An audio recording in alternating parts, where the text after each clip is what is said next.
Okusinziira ku lukalala lw'abalonzi olw'akakiiko k'ebyokulonda olwasembayo mu 2021 lwalaga ng'abalonzi mu ggwanga bwe bali obukadde 17,600. Wabula wadde ng'akakiiko kaamala dde okuzza obujja enkalala z'abalonzi tekannaba kuzitimba kukakasibwa ng'omuwendo omutuufu tegunnaba kutegeerekeka. Ekibiina ki NRM bwe kibadde kirambika enteekateeka z'okulonda akamyufu kaakyo kitegeezezza nga bwe kirina abalonzi abasukka mu bukadde 19 nga bano beeyongedde okuva ku bukadde 11,900 ab'omwaka gwa 2020. Membership register erimu n'ab'emyaka 16 ne 17 kati mu yo mwe mwavudde voters register ng'abo abatannaweza myaka gironda tebaliimu n'olwekyo bamemba bagenda okulonda bali obukadde 19 n'emitwalo 8,497. Bano bategeezezza ng'abantu bwe batasaanidde kwesigama ku nkalala ezikolebwa akakiiko k'ebyokulonda ak'eggwanga basinziireko okuwakanya emiwendo gyabwe olw'akakiiko okubanga tekakola kimala mu kuwandiisa abalonzi. In the last update they were conducting at sub-county level because the machines were not enough and machines were shared at sub-county levels and other sub-counties also missed. But for NRM, we took our books to each and every village of Uganda. Era bagamba nti abamu ku beewandiisa mu nkalala zaabwe bayinza okuba ba bibiina ebirala wabula bo tekibakwatako. Even before thinking that they belong to other political parties, we want to make sure that all of them are registered voters in the National Electoral Commission. And all of them have national IDs. Now, as to whether they are members of other parties or not, for us, as long as you have registered as NRM, we take you as NRM. Kati bano bafulumizza enteekateeka z'akamyufu kaabwe nga bwe kagenda okutambula.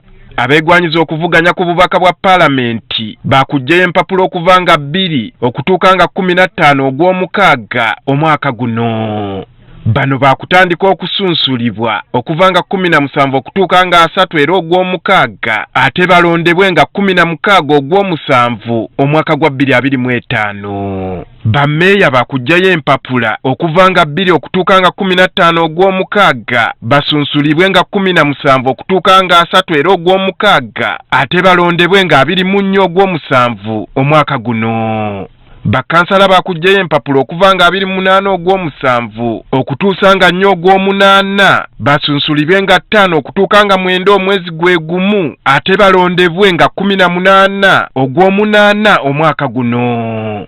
Basentebe b'amagombolola ne Town Council baakugjayo empapula nga 28 ogw'omusanvu okutuusa nga 4 ogw'omunaana bwe batyo basunsulibwe nga 5 okutuusa nga 9 ogw'omunaana ate okulonda kwo kubeereyo nga 15 omwezi ogw'omunaana omwaka 2025. According to our guidelines and the Constitution, campaigns of internal elections are supposed to be held jointly, and those will take place between 1st July to 14th July 2025. Kati buli kifo kiteereddwako ensimbi ez'enjawulo ezirina okusasulibwa abeegwanyiza okubakwatira bbendera. Pulezidenti waakusasula obukadde bw'ensimbi za kuno 20 nga y'omubaka wa paalamenti waakusasula obukadde bw'eza kuno 3, Lord Mayor wakakadde kamu n'ekitundu, bammeya ba division akakadde kamu, ba Lord Council akakadde kamu nga ne bassentebe ba district baakusasula akakadde kamu aka Uganda.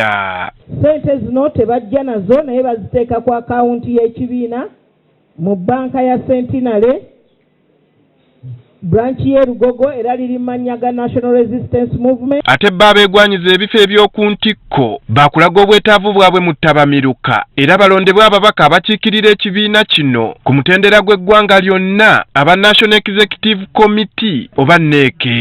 Tujja kuba n'olukiiko ttabamiruka olw'NRM kye tuyita National Conference lugenda kubeerawo mu August nga 22 okutuukira ddala August nga 25 era olukiiko olwo lujja kuba nga lwe lututwala mu kulonda ne ba flag bearers ab'ebifo ku national level. Abawagizi b'ekibiina basabiddwa okugoberera enteekateeka baleme okwejjusa ng'ekiseera kibayiseeko. Andrew Kagwa, Agafeeyo, Spark TV.